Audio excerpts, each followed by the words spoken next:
tardes, bienvenidos a la clase de contexto político contemporáneo, a la materia de contexto político contemporáneo. Ya ustedes tienen las actividades allí en el sistema para que puedan desarrollarlas.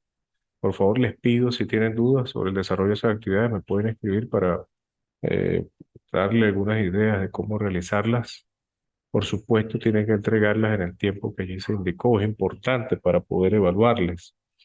Hoy vamos a hablar sobre unas teorías que tienen que ver con la ciencia política. Nosotros en la clase anterior hablábamos cómo evolucionó la política y algunas teorías, en especial la teoría del contrato social de Rousseau, también la división de poderes de Montesquieu, resultan importantes y fueron o son trascendentales, por supuesto, en la política como la conocemos ya en la actualidad. Y hablamos inclusive de esta tesis del nuevo orden mundial y les recomendaba, por supuesto, en el trabajo que ustedes van a realizar, leer el texto, el nuevo orden mundial, luego del 13 de abril que fue desarrollado por el general Vladimir Padrino López.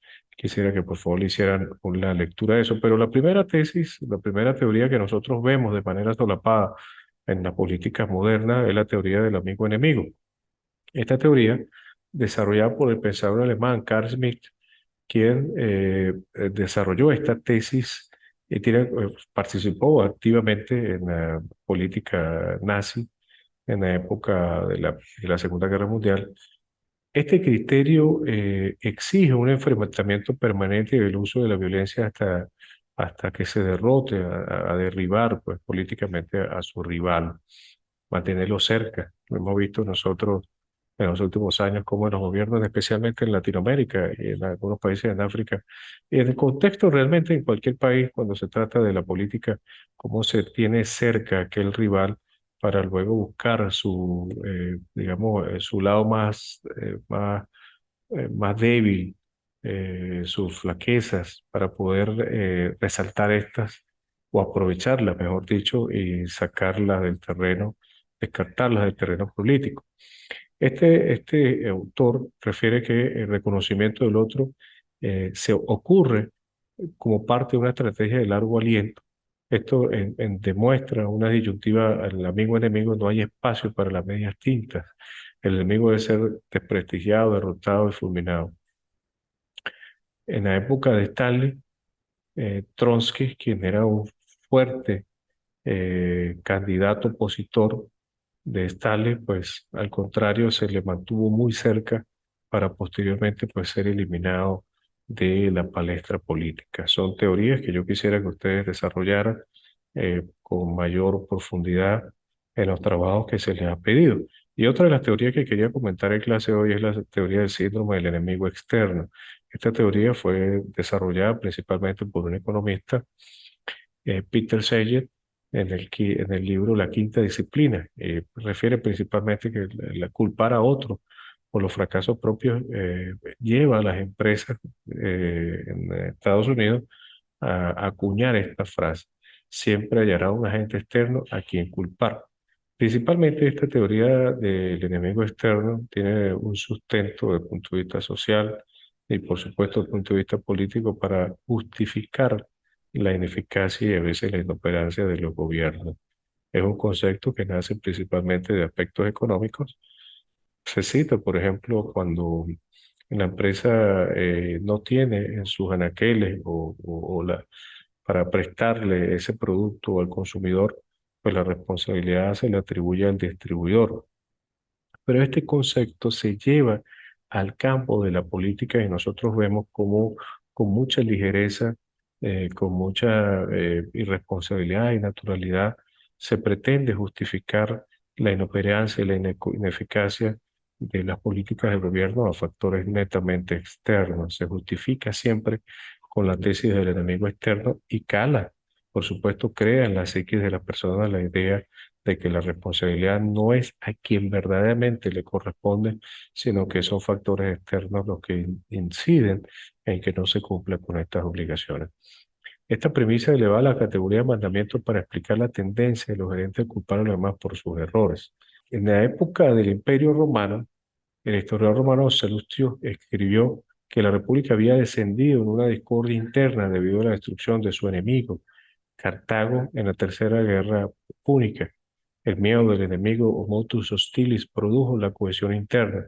Sin un adversario, los romanos apuntaron sus navajas hacia adentro. Fíjate que hay aspectos donde nosotros vemos, por ejemplo, en Estados Unidos, cuando hay una política de prevención, hay una cohesión dentro de la sociedad norteamericana para el apoyo institucional cuando se trata de la defensa de carácter internacional, cuando van los militares a hacer estas incursiones en otros países, pues nosotros observamos que cuando se trata meramente de tema preventivo, pues hay una cohesión, pero cuando se materializa esta política y se observan los costos humanos, los costos económicos que allí ocurren con ocasión a las intervenciones militares por parte de la Fuerza Armada de los Estados Unidos en otros territorios, pues hay un descontento que va de manera gradual en aumento y por supuesto una separación de la política de gobierno en ese momento que ha decidido, pues como política de la nación de carácter internacional, pues realizar estas intervenciones de carácter militar. La historia, fíjate lo que comentaba hace un momento, la historia de los estadounidenses es un cuento que vacila de un lado para otro entre las épocas de amenaza y épocas de seguridad. Hablaba hace un momento, es muy distinto la forma como los ciudadanos norteamericanos aprecian la política de Estado en los momentos de amenaza y también es muy distinto la sociedad norteamericana cuando se trata de épocas de seguridad. Basado en el peligro externo, refieren estos autores. Durante la época de la amenaza, el oponente es el pensamiento preocupante, ojo, amenaza. La época de amenaza se actúa en el límite entre el grupo interno estadounidense y el grupo externo enemigo. Dentro del límite existe un mayor sentido de identidad nacional. Los estadounidenses apoyan al presidente y confían más en las instituciones nacionales, aumentan la cohesión social y podría aliviarse las divisiones raciales, políticas, económicas entre los que se esfuerzan conjuntamente por la causa. Pero esto es la época de amenaza, pero la época de seguridad como tal se caracteriza por la aceptación de perspectivas radicales y autocráticas, pero hay un fuerte sentido de fragmentación, así como de incertidumbre con respecto al papel de los Estados Unidos en el mundo. Con frecuencia, solo se percibe el peligro externo de la política estadounidense cuando la amenaza está presente. Sin embargo, la ausencia de una amenaza también es una dinámica fundamental. Lo explicábamos en su momento sobre la distorsión y la división que ocurre en el apoyo social, la legitimidad que debe darse a las decisiones políticas, sobre todo cuando se trata de intervenciones de carácter militar, o un punto de vista, o mejor dicho, un punto de vista sobre la amenaza en los momentos de amenaza en Estados Unidos y sobre los momentos de seguridad que ocurre allí. En América Latina, refieren los doctrinarios, históricamente y en la actualidad, es una región desintegrada y desarticulada, cuyo desarrollo se orienta en la dirección de la línea política de los dominantes, sean estos actores transnacionales que operan desde el exterior o inclusive desde el interior y desarrollan y mantienen casi débiles líneas políticas de resistencia y autonomía, mayoritariamente compartidas por los otros estados, en muchos casos boicoteadas por ellos mismos en actitudes disfuncionales de los intereses de la región y funcionales a intereses externos. Latinoamérica ha sido una, una región muy influenciada por política externa, por la injerencia en la política externa en la decisión propias de cada país. Ha tenido una gran injerencia, inclusive una gran dependencia para la toma de decisiones adecuadas y en algunos casos estas decisiones pues no se adaptan a la realidad social que vive ese país, sino que simplemente es complaciente con la postura política de estos organismos de carácter internacional o de gobiernos de carácter internacional. Y esto se traduce con los conflictos. Los conflictos, la teoría del conflicto nos refiere de que estos pues ocurren de manera natural dentro de la sociedad, son necesarios que ocurran dentro de la sociedad porque avivan el progreso. Fíjate que los teóricos que hablan sobre los conflictos refieren principalmente que dentro de una sociedad, dentro de una comunidad, ocurren de manera natural y son importantes y necesarios para impulsar el progreso de cada nación. Desde el punto de vista de la resolución de los conflictos, nosotros hablamos del arbitraje y la mediación principalmente. El arbitraje entendido como un tercero interviniente dentro de ese conflicto que ayuda a que las partes consigan un punto de equilibrio, un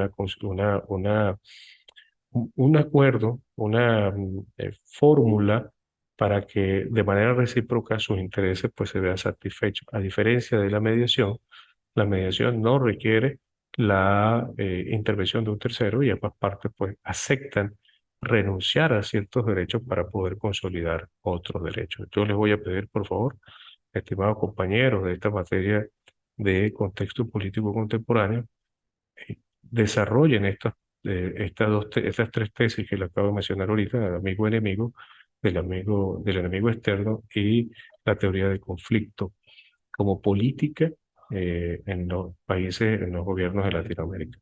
Por favor, si tienen dudas, pueden comunicarse a mi teléfono, pueden escribirme de manera de poder ayudarles a resolver las incógnitas que ustedes tengan sobre el desarrollo de la materia. En la plataforma les voy a enviar los textos, la bibliografía, para que ustedes puedan consultar sobre esta postura. Que tengan una feliz tarde.